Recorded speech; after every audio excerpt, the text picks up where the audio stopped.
Yesterday we began to learn about the shofar gadol, the big shofar of the time of Mashiach, that will arouse everyone, even the Oivdim, the Eretz Ashur, and the Nidachim, Eretz Mitzrayim, and will wake them all to come to bow to Hashem in the holy mountain Yerushalayim. In order to explain this shofar gadol, so the Rebbe began by quoting the Alter Rebbe and the Mittler Rebbe that explained the concept of the shofar of Rosh Hashanah. The shofar of Rosh Hashanah is blowing. It's not about singing, it's not about speaking, it's not even about musical instruments. It's blowing from the depth and the essence of the person. When a person does something like that, when a person blows from his very essence, he also arouses, so to speak, in Hashem, as we know that it says in the Pasuk, Hashem Tzilcha. Hashem is a person's shadow. What a person does down here brings about that Hashem does the same thing up above. And when a person, a Jew down here, blows the shofar, he's bringing out the very essence of the inner essence of his heart, of his soul. Then that also brings, so to speak, that Hashem reveals His own inner essence. The inner essence of Hashem means godliness itself, or more than that, the essence of Hashem, not just the limited spiritual energy that comes into the world, but the very essence of Hashem. Now, since on Rosh Hashanah is the time when we have to reawaken that essence, because we want to reawaken the creation of the world, but that comes by bringing down from the very essence of Hashem. That's why in Rosh Hashanah we blow shofar. And this is also the idea of why it says in the Pasuk, with regards to the time of Mashiach. In the time of Mashiach, the essence of Hashem will be revealed in the world. But there's two psukim that we say in the psukim of Shofras of Musaf of Rosh Hashanah. The one pasuk says, Adnai Havaya B'Shofar Yiska. It talks about Hashem blowing the shofar. Hashem blowing the shofar, meaning revealing the essence of Hashem in the world that will come at the time of Mashiach. And it says over there in the way of Adnai Havaya, Shem Adnai and Shem Havaya, which is with the nekudas, with the vowels of Elikim pronounced as Elikim. Now the Alter Rebbe explains in the Kutzutera a very interesting thing. Adnai Havaya B'Shofar Yiska, the word Adnai and Havaya are the two levels of Rosh Hashanah and Yom Kippur. Let's try and understand what's Rosh Hashanah and Yom Kippur, so we can understand the concept of Adnai Havaya, which is the concept of Rosh Hashanah and Yom Kippur. We know that all the 10 days of Tshuva is, so to speak, like someone who messed up in a building. He has to knock down the building, rebuild the building. But we know that it's not just knocking down and rebuilding. Similar to the idea of the Beis HaMikdash. When it came to the destruction of the Beis HaMikdash, when the Beis HaMikdash was destroyed, it wasn't just in order to destroy it, it's in order to build a better Beis HaMikdash. We find it in the laws of Shabbos. Soiser al menas livnos. If someone knocks something down in order to build something better, that's part of the building. Which means that it's not just that there was a first Beis HaMikdash. The first Beis HaMikdash was amazing, but we couldn't keep it, we couldn't sustain it. It was destroyed, and then we got a second Beis HaMikdash which was better. That was destroyed, we're going to get a third Beis HaMikdash which was better. That would mean that the first Beis HaMikdash was, God forbid, for nothing. On the contrary, everything that was achieved in the first Beis HaMikdash came to its completion. But then with the destruction of the Beis HaMikdash, it's like when someone writes something and erases it in order to be able to write something deeper. The original thing that was written is not for nothing, it's not for naught. The original thing that was written is what led him, as a result of erasing the first thing to make room for the second thing, led him to be able to make the second thing. And it's in a similar way throughout the year, we do things wrong. But a person can't look at the things that we do wrong or that we did wrong in the course of the year as merely mistakes that should never have happened. Of course we would have rather not do what's wrong. Of course we regret what we did wrong because those took us away from Hashem. But once they were done, we're not looking only to erase them, but rather to transform them, that Avera becomes transformed and becomes rather a mitzvah. The things that we did wrong now become mitzvahs because we're using them as stepping stones to grow higher and to get closer to Hashem and to fulfill the purpose of creation. And that's the same in everything in creation. Without going into it, Adam Arishan, who did the Chet Eitzadas, that's part of history that brings us to the greatest revelation of the time of Mashiach. And so in a sense, we talk about the year. The year went by, we did things wrong. But we did things wrong, meaning we caused pgam, we caused a blemish in our soul. Our soul, which is the soul of a Jew, which is the very essence of creation, the very essence of the being of the world.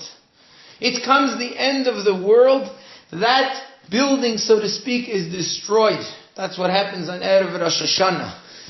But destroyed isn't just destruction. Destroyed means it reaches its completion and its fulfillment. Destroyed in a way that all the negative and all the things that were wrong in it are now gone. As the famous Lashon in the Gemara, Tichle Shana Vikile Loiseha, Tochel Shana Virchaiseha. Let the year with its curses be finished. Let the year with its blessings begin. All the negative of the year now goes away. Now we begin afresh by building.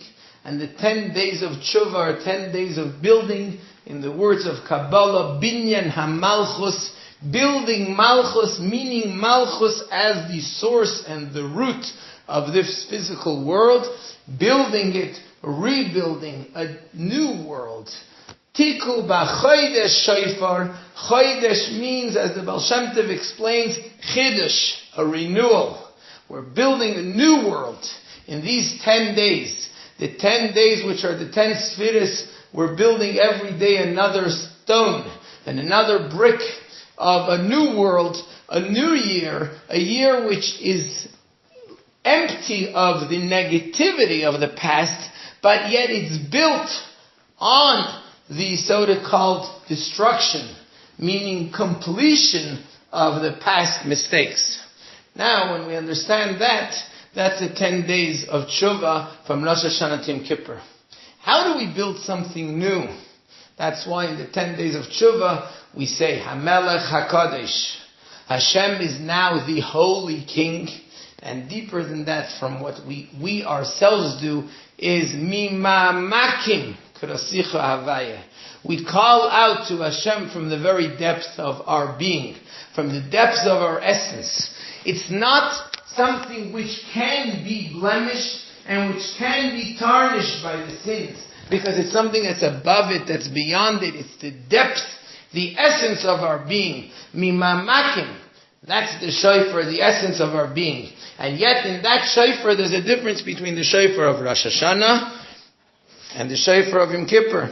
Because the shofar of Rosh Hashanah is what we call the time of Binyan HaMalchus. Rosh Hashanah is like we say Adnai, the first word of the blowing of the shofar. Adnai is from the word Din Aleph, judgment, but judgment is building the physical world. Dealing with the world, the judgment of what will come, how it will come according to the judgment, but drawing down that Aleph into the Din.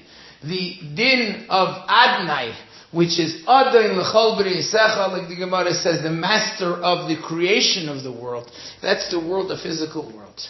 That's the building of the world the way we know it. That's what happens on Rosh Hashanah. We accept Hashem as king, the king who has a nation, the king who rules over the world, who creates a world. Knowing that Hashem is the king of the world. How do we accept that? From the mamakim, from the depths of our being. But then we have the days in between, the 7 days of creation that are in between Rosh Hashanah and Yom Kippur, the entire week, where every day we're going to another level of mamakim. And from there we get to Yom Kippur, where on Yom Kippur it's Havaya Hu Elikim. We get to the level where it's Adnai Havaya, where it's written Havaya, and yet with the punctuation of Elokim, where Havaya and Elokim are all one. Elokim, the nature of the world, and Havaya, the godliness that's above the world, become one. On Yom Kippur is the time when everything becomes erased. It's not the building of the world. After the building of the world, after building a new world, then it comes to the very essence, which that's what's revealed on Yom Kippur. When it's revealed on Yom Kippur, not just the world, that the world is run by Hashem, but where the godliness that's above the world and the world all become one. That's the idea of Yom Kippur, which we'll try and explain a little bit deeper as we go on. A little bit more this idea. But this is the Adnai Havaya B'Shefer Yiska. Both of those come from the actions of man. They come from Isarusa L'Tata, the awakening that comes from below. They're all connected to a person's Avodah. Whereas Rosh Hashanah is totally limited into the physical aspects of the world, Yom Kippur is already where everything is erased, all the sins are forgiven, because it's reaching a level which is beyond the world. But yet, it's also reached by the avodah of a person. Both of those come from a person's avodah of the depths, the very essence of his being. But then you have the third thing, which is when the time of Mashiach. And so in the beginning of the time of Mashiach, it's both Adnai and Havaya, both the ideas of Rosh Hashanah and Yom Kippur are brought out with that shofar. That shofar that Hashem will blow. The regular shofar, which brings out the essence of godliness within the whole world. Because that's what's lacking in the time of Galus. Galus means concealment. The godliness that's in the world is concealed. Hashem blowing the shofar means that from the very essence, from the blowing from above any type of limits of the world, there's now godliness revealed in the world, something similar to what happens every year in Rosh Hashanah and Kippur. Then there's Vehaya, Bayom, Hahu, Yitoka, Shofar Gadol, which is after Adnai Havaya B'Shofar Yiska. After that there comes to Yitoka something that's blown on its own. It's above the avodah of a person. It's above something that can be reached by the person. And that's the deepest level of Shofar Gadol. What does it mean, a big shofar? A big shofar doesn't mean the size of the shofar. The Shofar Gadol, the big shofar, means a shofar that's above the world. That's beyond the world. Gadol meaning it's great, it's beyond the limitations, not just of the physical world, of the godliness that's within the world, but it's even beyond the limitation of the godliness that's above the world, which in a sense is also still connected to the world. It's above all of this. That's the idea of the Shofar Gadol. And that, we say, is the reason why, for in order to reach those people who are lost, they're Oivdim Beretz Ashra, they're Nidachim Beretz Mitzrayim. They've gone deep into the existence of the world, into the concealment of the Galus. You can't reach them by just using something which is within the realms of the world, because according to the realms of the world, they're lost. You need something which is totally from above. And that's the Yitoka B'Shofar Gadol. That's the Yitoka, the blowing that it happens, so to speak, as if on its own. And that's something which can be explained. I think I mentioned this story once before. I'll mention it now in very short. Someone came to the Rebbe once, and I heard this story being told by the people who were there with him. He came on the airplane, they met the Bachrim, were going to the Rebbe, and they came on the airplane, and they met this person who they wanted him to put on tefillin. He refused to put on tefillin. He says, I'm going to America in order to commit all types of sins, in order to run away from my Yiddishkeit. How can you want me to put on tefillin? So they finally got out of him a promise that at least he would go once. He refused to put on tefillin, but at least he would go once to see the Rebbe. And so they took him in the taxi straight from the airport, because they knew otherwise he wouldn't do it, and they're waiting online for hours to get lekach from the Rebbe. And as he passes by, the Rebbe lifts up the piece of lekach. He's about to put it in his hand, draws it back, looks into his eyes for a split second, and then gives him the lekach and wishes him a good sweet year. In that moment, the person's shell was broken. He began to cry, and he remained there the entire Tishrei. all the Yom Tovim of Tishrei, etc. Sometimes there has to be something which is Yitoka, it comes on its own, something that arouses. When the person's shell is so deep, there needs to be something that comes on its own. And this is what the Rebbe explains over here, that the Tzemach Tzedek says in the Maimer, that explains why we don't blow shofar on Rosh Hashanah when it's on Shabbos. And so the Tzemach Tzedek explains that what does shofar do? Shofar brings out the tainug, the pleasure of Hashem that Hashem has in the creation of the world. We know that the creation of the world comes from words. Hashem spoke, He said words, Yehi Oyer, letters, that's what created the world. But when there's something, words come from a voice, a sound. The sound of the shofar is like the source of the words. That's the tainug, that's the pleasure that Hashem has, the purpose, the desire that Hashem had in the creation of the world. That's what we arouse when we blow shofar on Rosh Hashanah, and that sort of reignites and brings in Hashem the desire to recreate the world again this year. That level of shofar, however, is the same thing happens on Shabbos. Every Shabbos, it says by Yechulu, everything completes itself and reconnects to its source.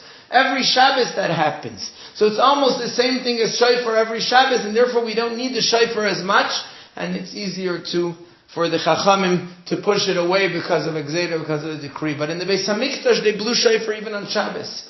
Because the Beis HaMikdash is a place where it's the essence of the pleasure, something which is above the world, something that Shabbos is the completion of the world, but the Beis HaMikdash is a place where it's above the world. And in the Maimer he also explains that the shofar that was blown on Yom Kippur of Yovel, in the first Beis HaMikdash, is something that's higher even than the shofar that was blown in the Beis HaMikdash in a regular sense. Because that's the very depth of the essence of Hashem that is revealed, which is higher than Shabbos and higher even than what was in the regular Beis HaMikdash. And yet, even that was a regular shofar, because it still is connected to the world, and it's only in the time of Mashiach that the shofar gadol, the big shofar which is completely beyond the world, will be revealed. And so now the question that the Rebbe says is, wait 1 second. If this shofar, which is going to be revealed in the time of Mashiach, is such a great shofar, how is it possible that it doesn't need the arousal? Everything is supposed to come through the mitzvahs and through the actions of man, of a person. That's the whole point of Rosh Hashanah, comes through a person's actions. So how can it be that this comes on its own without any Sarusa Latata, the shofar gadol of the time of Mashiach? The Mitzvah Hashem will continue, we'll explain this a little bit more next time. We went through this a little quickly. Next time we'll explain a little more, and we'll continue also this idea.